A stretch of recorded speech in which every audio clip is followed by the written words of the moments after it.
no questions so we can get through this. There we go. There we go. Hi, I met you guys last year at Fan Expo last year, and it was a wonderful experience, and I just wanted to thank you for that. Hello again. Thank you. Thank you. And, Thanks for coming back. Of course, always. I was literally buying my ticket on the way out the door on Saturday. I wanted to ask, what is your character's, like, Ahsoka, Obi-Wan, Anakin, D, literally any character? What is your character's go-to? Saludos, Boli. Saludos, Noel. I just need to know this. I have a large Star Wars playlist, and I just need that little nugget of information in there. I think for Ahsoka, it would be I Will Survive. Wow, that's a good. one. Yeah. Good. Red Hot Chili Peppers, higher ground. Did you have that ready? Have you been asked that question? No, we've never been asked this question before. awesome I mean, It's a that good was question. quick. That was quick. Well, okay. Full disclosure, I've used this joke before, but it's good. I think for Anakin, it's just let it go. That's good, good. Matt. Yeah. It's good. My go-to karaoke is Purple Rain. I like Prince. It's cool. Thank you guys. I like how y'all's were just like puns, and his was just like, Purple Rain. I love Purple Rain. Yeah. I like Thank it. you. Great question. Thank Yeah. you so much. I thought you were specifically asking them about songs within the Star Wars No, it's- canon, and I was like, how many Max Rebo hits are they gonna know off the top of their head? But Grin, Dan, and the modal notes. All right, we'll go over here. Wow. There it is. Yeah. Come on, Anakin. Yeah. That's good. Climbing the couches again, sorry. Wow, well, the music got going there for a second. Over there? Hi. Hi, my name's Lizzie. hard to I see. met Ashley last year, and that was really fun. I really liked Oh, that. good to see you again, Lizzie. But my question is, before your characters, were you drawn to any, just Star Wars characters in general? But oh my God, I'm sorry. You're doing great. You're doing Besides great. Fantastic. your character, before your character, were you drawn to a specific Star Wars character? And what drew you to that?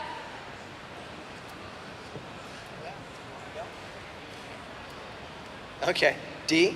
Okay, I loved Star Wars since I was a kid, but the character I was drawn to the most of all in all of Star Wars was the Tauntaun at the beginning of Empire Strikes Back. It was that moment when I saw the Tauntaun that I knew that I was in for the most awesome, completely fresh and new and better Star Wars experience. And the Tauntaun did not mislead me, he was correct. The Tauntaun was right, so the Tauntaun is my favorite Star Wars character. What does it sound like, Yeah. D?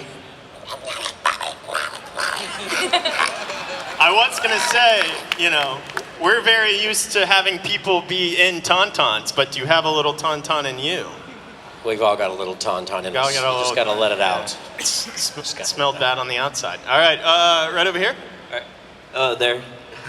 My name is Martin, and it's a question for all four of you. Have y'all ever thought about how it would feel to play y'all's characters in live action? No. I feel like you all could. You all have the Oh, no, love. no. Yeah. I would Yeah. never dishonor their clones by being a clone in live action. I would never do that.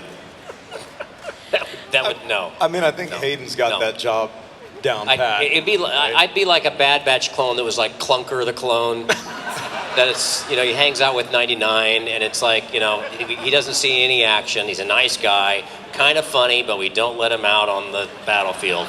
He stays That- in the ship on the computer. That would be the Yeah. clone that I would be. Clunker. Clunker. the clone. Yeah. He's just around because he's a good time. That's it. Yeah, that's Yeah. as good as you're going to get from Clunker. Yeah. Well, see, I did. There was the 35-year reunion of Empire Strikes Back, and it was a red carpet thing, and they sat me next to Ewan McGregor's stunt double, and I looked at the guy and I said, between us, we make one Ewan McGregor. He didn't think it was that funny, but Ewan McGregor, it's like, come on, he's like at least a foot taller than me, so I would be like mini. Hello, this is my mini Obi-Wan right here. And I've got more of the old Mini Ben one. Kenobi beard now. But Ahsoka, I think Ashley could kill it as Ahsoka. So Yeah. that's my own opinion. Absolutely. I would love to play Ahsoka in live action. I mean, I've said that for years. Before Ahsoka was in live action. So it would be a dream come true, but I also think Rosario's doing an amazing job. And it also doesn't mean there can't be multiple Ahsokas. And I think, over the course of the years, Team Tano is going to continue to grow. And I think that's a wonderful thing. Yeah. So yeah. But of course we think about it. Have you ever, for Halloween or a convention, cosplayed as your characters? Once I've Yeah. had the chance to do a professional cosplay shoot as Ahsoka. Yeah. I didn't go out in public. It was Yeah. just like an internal studio thing. But You should do it at a con, and everyone would just be like, I don't know who you are, but that looks incredible. That looks amazing. You just blend Sound in. amazing. Yeah. it's a voice box. Yeah. You could be like the Ahsoka Tano in the multiverse Star Wars movie. Right? That'd be totally Where there's like awesome. 25 different Ahsoka Tanos, and one of them is played by Michael Keaton even. I think that'd be cool. That's good. I like that. So this is what Dee and James would do in the studio. I don't know like what these characters are, but they would always like riff as these I think it's characters. Wayne and Garth, right? Yeah. Okay, I Maybe. feel Yeah. I love the lighting here, by the way. Yeah, it's burning my cornea. It's a little bit Chris Farley from SNL. Like, you remember that time that Yeah. you were in the, yeah. Remember that? Yeah, it's good. We have Over fun. there. All right, we'll go over here. Ashley, that's awesome hair, by the way. Oh, thank you. Thank you. Question for Matt. Tell us about Jupiter's Legacy. Ooh. You didn't get to finish it. They canceled it. Sorry. Yeah, what do you want to know? Gee, well, thanks for the bringing it subject. Sequel, well, Let's open up this wound. well, season 2, do you know what was going to happen? You ended up being kind of the villain. Yeah, I don't want to spoil it. I think Watch it. I think Skyfox was going to be in it quite a lot, but you can read the comics, and it stays pretty true to the comics. So you can Wait a second, Matt. You played a character that was really good and then turns? Yeah, it's like a That's it's weird. like a thing, isn't it? Strange. Oh, it's like you're tight. It's like a typecast. Maybe it's better you're over there. Yeah. Flipping tables. You are wearing all black today, too, so. Yeah, no, it was a good experience. But read the comics. Yeah, you'd love the story. Cool. Thanks. Thanks. Hi. Hi, how are y'all? Hey. Hi. I'm fine. So this is a question for all of y'all. What is your favorite lightsaber hilt? And if it's your characters, what would one be that is not your characters? I don't know.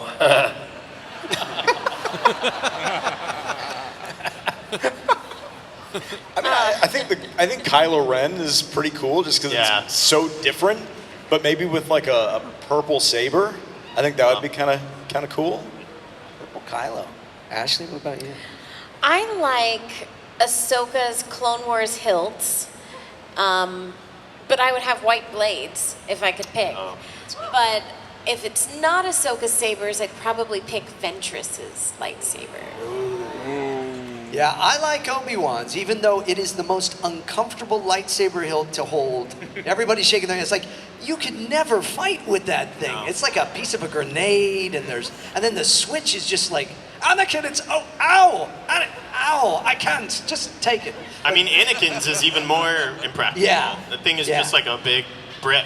Like, it makes no sense. Like, And then you Count find out Dooku. it was just like the handle on a old camera with flash, and you're like, okay, well now I understand why that looks like that does. But yeah, cool. Thank you. All right, over here. Hi. Question Hi. for James. Oh. Hey, you have voiced an unbelievable amount of characters throughout your life. My agent, ladies and gentlemen, thank you so much. Is there a character that you wish you could voice that has not yet had a voice behind it? Oh, that hasn't been voiced by somebody else, or Even so. well, that's very kind of you to say. I've been very blessed as a voice actor, although I'm sitting with some great actors as well. And D. Bradley Baker and I both have had the honor of being a lot of different characters through our careers, so it's wonderful. But everybody from Johnny Test to Yabba-Dabba-Doo, Fred Flintstone, Hiccup from How to Train Your Dragon every once in a while when Jay Baruchel isn't there, Jiminy Christmas, The Lost City of Atlantis, that's Michael J. Fox. Great Scott, Marty, I've been Dr. Emmett Brown as well. Let's say Christopher Walken when Chris isn't able to do his voice. Come in and do it. It's crazy. Captain Jack Sparrow, mate. Cusco, no touchy, no touchy. But Bugs Bunny, I'd love to do Bugs Bunny someday. That would be cool. But D has been Daffy Duck, which is another one of my favorites. Yes, once upon a time, I was Daffy Duck. Yes. With that But really you're very kind. athletic bald guy, whatever his name was. That was a surreal experience seeing you go through all those voices. It was like at the end of Terminator 2 when the T-1000 falls in the lava and it's turning into all the forms it's taken. It was like that with a voice actor. Wow. James has a one-man show, for those that don't know, Yeah. where he does that for about 45 minutes. Like really non-stop. annoying. Yeah. Thank you, though. That's very nice. Thanks. Thank you. While we're on the subject, we should point out, D, you're the only one to do a voice for both Star Wars and Star Trek and Spaceballs. Oh. Wow, that's a deep dive. Yeah, now that you mention it. Yeah, I got to work on the really, really not very good animated series of Spaceballs with the really, really funny, wonderful Mel Brooks, which was really, really exciting for me. Yeah. Because he's just an amazing, iconic, hilarious guy. Yeah, absolutely. All right, we'll go, wait, I lost track. We'll just go over here. So I have one question that's been burning in my mind since I met you all today. Don't say burning around Anakin. It's PTSD. Sensitive. Yeah, he's sensitive. All right. What is with the ketchup packets? Sorry, Matt. Here we go. So, thank you for this setup. Really appreciate it. There's Wait, this. did you take the packets? Was that you? That was Yes. Did he take them? He delivered it. Air high five. But where did those ketchup packets originate? I don't know. This Brought them to you. So, okay, has don't anyone know. ever been to the restaurant at Disney World called Whispering Canyon at the Wilderness Lodge? Yes. Okay. A couple people. So in this restaurant, if you go and you ask for ketchup, the waiter yells and everyone in the restaurant has to bring their bottle of ketchup to your table. Well, my husband and I happened to be eating at the restaurant the same time as Matt and his wife Angela. And so we somehow got the entire restaurant on our side. So anytime anyone asked for ketchup, they had to always bring it to Matt and Angela's table. So the entire time they ate, they were covered in like ketchup bottles. And it was just the funniest thing. But It's a great family vacation. Nice romantic dinner with my sweetheart. But it started the ketchup wars. And we have been trading ketchup ever since. I snuck ketchup into his hotel room. I sent you had a ketchup bottle of bottles. Ketchup in Nashville. You weren't in Nashville, but I was, and I found a bottle of ketchup at a private signing. I had it from delivered. You. Yep. So I would appreciate it if you all were on Team Tano. You can't hear. Use the boss. Use the boss. If you could bring ketchup Will to not Matt bring Lanter, ketchup to my table. that would be great. You will bring ketchup to Ashley's table. Are you on Team Tano? Team Tano, let's hear it. Okay. You'll bring mustard to D. Bradley Baker for no reason. But because we're in Texas, you should make it spicy ketchup from Whataburger. Well, Matt is a little spicy. Sensitive, remember? Yes. PTSD. Matt, do you like ketchup on your sandwiches? I hate you! 2 words I hate. All right, over here. Okay, it's an honor to see you guys again. I was at your panel last year, but I unfortunately didn't get to answer a question. And okay, this is toward James and Matt. What was it like in the Lego Star Wars Skywalker saga to reenact scenes from the prequels? Yeah, it was a lot of fun. I think we had a great time. The way it worked, Matt Wood, who is a genius sound designer, Oscar-nominated sound designer behind things, but is also the voice of General Grievous and all the battle droids, Roger, Roger, all that. He brought us in, and he would play us these clips. Essentially, I'm sure it worked the same for you. We weren't in the studio at the same time because Matt has it in his contract. But so they would play it, and so, it's over, Anakin, I have the high ground. And I'd say, it's over, Anakin, I have the high ground. And, we would just kind of play and repeat. But it was great because we knew that people would like it. And I think people liked it. In fact, people have taken those clips now and animated, or they've taken our voices and dubbed them into the live action movie on Instagram and stuff. I don't know if you've seen that, Matt. Yeah, it was fun. I mean, we the Skywalker Saga, that was the Lego one. Yeah, I mean, so we got to do some of the funnier, like the I hate sand stuff. What are you laughing at over there? You never remember anything, man. But we got to do some of the funnier lines, the stuff that people would kind of like have a chuckle at, and so that was fun for me too, obviously. But yeah, it was a blast. It was a blast. Thanks. Thank you. All right, we got time for a couple more. Go over here. Hey, what's up? Hi. Hey, what's up? Hey. So I've always loved the prequel movies for Star Wars. Just that's what I grew up on, and easily my favorite movie of the whole franchise was Revenge of the Sith. I've always loved it. So my question is, does it ever hit you sometimes that the Clone Wars really added a lot of gravity to the prequel trilogy, to Revenge of the Sith, to just the whole franchise? Does it ever hit you just how important the Clone Wars is? It just hit me just now. Thank you for bringing that up. No, it does all the time. And I think getting to be at conventions and having the chance to just chat with all of you is really incredible to hear everyone's stories and what it means to you as a part of the overall Star Wars saga. But we're also huge fans. So it's just cool for us to be here and geek out with fellow fans and what it means. Like, we love the fact that Siege of Mandalore is like happening at the same time as episode 3. So it's really, really cool, and I think it has all hit us for sure. I mean, I don't know, Dee, I don't know if you remember this. Years ago, it was like season 2, we were up at the ranch, Skywalker Ranch, and we're sitting with Dave Filoni at lunch in the commissary, and like Ben Burt is sitting just across from us. It was very exciting, just nerding out on that. But Dave was telling us his ideas he had in his head for where this would go someday. And now you see that he actually incorporated so much of that. He did it with Rebels, but then he really was able to tie it all together and to bring Ahsoka into that whole thing. And all. I don't know if you remember that, but it was awesome. Yeah. It's fun to see which ideas were captured. Yeah. And which ones bore fruit, and then some come out and they rewrite what was before. As happened in The Empire Strikes Back, where that one line rewrites 2 movies, right? And it's wonderful, like you're saying, how the Clone Wars kind of rewrites and fills in and makes more substantial the prequels in a lot of ways. Yeah.